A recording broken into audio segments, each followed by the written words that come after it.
जय माता दी। हर हर महादेव। क्या आपके साथ भी कोई शक्ति है? क्या आपके पास भी किसी देवता की सवारी है? क्या आपके पास भी माता काली का अंश है? अगर आपको अंश प्राप्त हुआ है तो आपको आगे क्या नियम करने हैं कि शक्ति का वास हमेशा आपके शरीर पे बना रहे, शक्ति का वास हमेशा आपके घर में बना रहे, या आपके ऊपर जो शक्ति है, जो इष्ट देव की कृपा आपके ऊपर है, तो उस शक्ति को आपको कैसे कार्य में लेना है। आज का टॉपिक यही है। वीडियो शुरू करने से पहले अगर आप मेरे चैनल पर पहली बार आए हैं तो चैनल को सब्सक्राइब करें, साथ ही साथ नोटिफिकेशन बेल को भी प्रेस कर लें, जिससे आने वाली वीडियोस का नोटिफिकेशन आप सभी को मिलता रहे। मैं डेली ही माता काली और भक्ताई से संबंधित ही वीडियो इस चैनल पे अपलोड करती हूँ और यही आशा करती हूँ कि आपको दी हुई जानकारी समझ में आए, दी हुई जानकारी आपके कार्य, दी हुई जानकारी से आप समझ सकें, आपको जानकारी प्राप्त हो सके। तो आइए शुरू करते हैं वीडियो। देखिए, जब कभी भी किसी शक्ति को हम प्राप्त कर लेते हैं तो कुछ गलतियों की वजह से हम उस शक्ति को खो भी देते हैं। तो आज सारी जानकारी इस वीडियो में ही आपको मिलने वाली है। देखिए, जब भी शक्ति हमें कोई प्राप्त होती है, इसमें झूठ नहीं है कि शक्ति मिलती है। कई बार क्या होता है, जब अपने इष्ट की लगातार आराधना करते हैं तो हमारे इष्ट की कृपा से इष्ट हमारे जब प्रसन्न होते हैं तब उस कृपा का वास हमारे शरीर पे आता है। अगर हम कहें, शक्तियों का वास हमारे शरीर पे आता है सवारी के रूप में।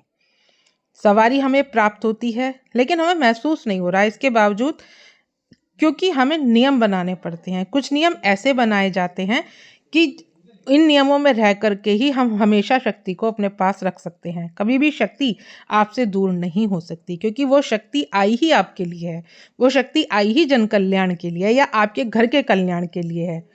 तो लेकिन कुछ गलतियां ऐसी कर लेते हैं जिसके कारण वो शक्ति हमसे रुष्ट हो जाती है और शक्ति रूठ करके वापस चली जाती है। तो ऐसा कोई भी कार्य आप ना करें जिससे, अगर आपको शक्ति प्राप्त हुई है, आपको कृपा जो आपके परिवार पे हुई है वो हमेशा के लिए आप पर बनी रहे। पूजा पाठ का भी नियम है, उससे भी कृपा प्राप्त होती है। जब वह कृपा आपको मिल गई, लेकिन उसके बावजूद भी आपको नियम ऐसे ही रखने चाहिए जैसे आप शक्ति आने से पहले नियम रखते थे।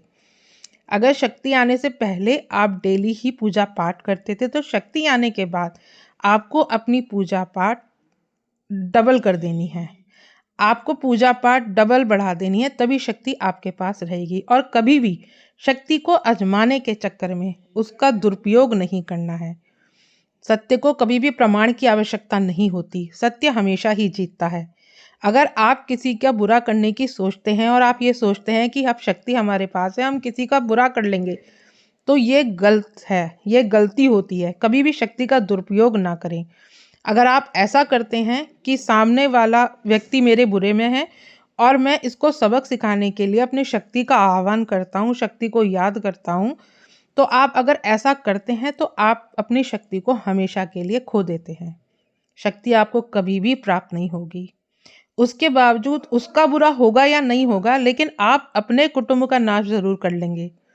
शक्ति किसी एक व्यक्तिगत विशेष के लिए नहीं आती है, शक्ति हमेशा जन कल्याण का कार्य करती है।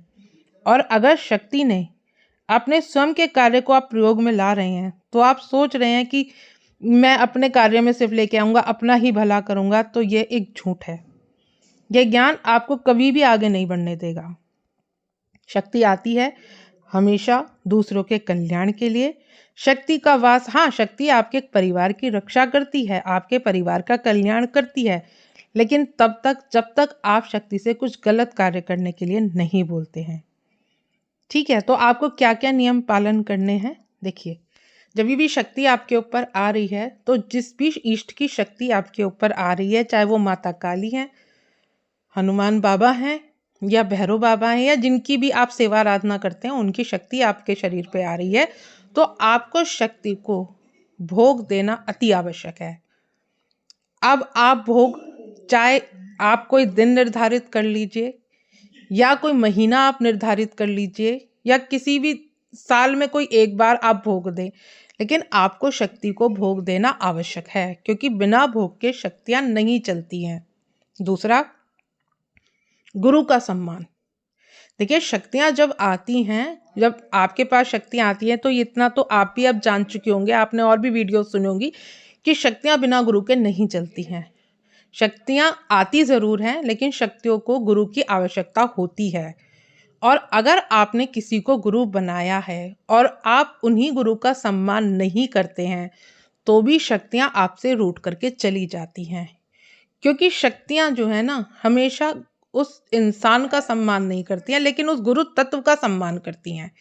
तो आपको भी अपने गुरु का सम्मान उतना ही आवश्यक है जितना आपकी शक्तियाँ सम्मान करती हैं। तो अपने गुरु को अगर आप समर्पित भाव से रहते हैं, उनके साथ आप बहुत अच्छे से व्यवहार करते हैं, तो आपकी शक्तियाँ कभी भी आपसे रुष्ट होकर के नहीं जाती हैं। पहली बात, गुरु जल्दी से बनाइए मत, और गुरु अगर बना रहे हैं तो फिर समर्पण आपका ऐसा होना चाहिए कि पूरा जीवन चाहे इधर से उधर हो जाए, आपको अपनी गुरु की सेवा से अलग नहीं होना है। अगर आप चाहते हैं कि आपकी शक्तियाँ बहुत अच्छे से चलें, बहुत प्रचंडता के साथ चलें और आपका कल्याण करें, आपके घर का भी कल्याण करें, तो आपको गुरु का सम्मान करना अति आवश्यक है। तीसरा, आपको कोशिश करनी चाहिए ज़्यादा से ज़्यादा कि आप झूठ का साथ ना दें। कहीं भी आपको लगता है कि उस परिस्थिति में आपको लगता है कि आपको झूठ का साथ नहीं देना है, क्योंकि माता काली या किसी भी इष्ट की सवारी जब आती है, वो सत्य पर ही चलती है। और अगर आपका स्वभाव में झूठ है बोलना, तो शक्तियाँ इससे रुष्ट होती हैं और शक्तियाँ फिर आपसे रूठ करके चली जाती हैं और आपको पता भी नहीं चलता कि शक्तियाँ कब में चली जाएंगी। तो ध्यान रखिए इस बात का कि आपको झूठ नहीं बोलना है, आपको सत्य का ही साथ देना है। अगला नियम, आपको अपनी पूजा पाठ बढ़ा देनी है। अगर आप पहले नियम शक्ति आने से पहले अगर आप मंत्र जाप आधे घंटे या 15 मिनट करते थे, तो शक्ति आने के बाद में आपको 1 घंटा जाप करना ही करना होगा।